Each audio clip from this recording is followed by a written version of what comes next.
అసలే మాది రాయలసీమ, అందులోనూ పులివెందుల వాళ్ళం. మేము అనవసరంగా ఎవ్వరి జోలికి పోము, మా జోలికి వస్తే అస్సలు వదలము. అలాంటిది ట్రైన్లో కామన్ సెన్స్ ఉండాలి కదా అని అనేసరికి నాకు కోపం వచ్చి, ఏంటి అన్నారా అంటే అప్పటి వరకు హిందీలో మాట్లాడాడు. ఏంటి అనేసరికి ఈ 3 బెర్తులు మావే అన్నాడు. ఇంక తెలుగు వచ్చా అని అడిగా, ఫస్ట్ వచ్చా అన్నాడు. ఇప్పుడు చెప్పండి ఏంటి మీ ప్రాబ్లం అని అడిగితే మళ్ళీ అదే చెప్తున్నాడు, ఈ 3 బెర్తులు మావే అని. మీకు కొంచెమైనా బుద్ధి ఉందా? అర్ధరాత్రి ట్రైన్ ఎక్కి పడుకునే వాళ్ళని లేపి లగేజ్ తీయండి అని చెప్తున్నారు. ఎక్కడన్నా అలా అని రూల్ ఉందా? రూల్ ఉంటే చూపించండి, ఇప్పుడే లగేజ్ తీసేస్తామని చెప్పా. లేడీస్తో ఎలా మాట్లాడాలో కూడా తెలియదా అని గట్టిగా క్లాస్ బీకేసరికి దెబ్బకు పట్టిందేం వదిలినట్టుంది.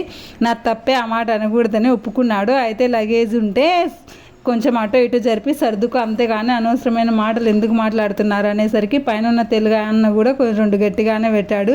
దెబ్బకు సైలెంట్ అయిపోయాడు. మరి చదువు లేనోళ్ళు తెలియని వాళ్ళు అయితే ఏమో అనుకోవచ్చు, చదువుకొని జాబులు చేస్తూ నలుగురిలో తిరిగిన వాళ్ళు ఇలాంటి పనులు చేస్తారు.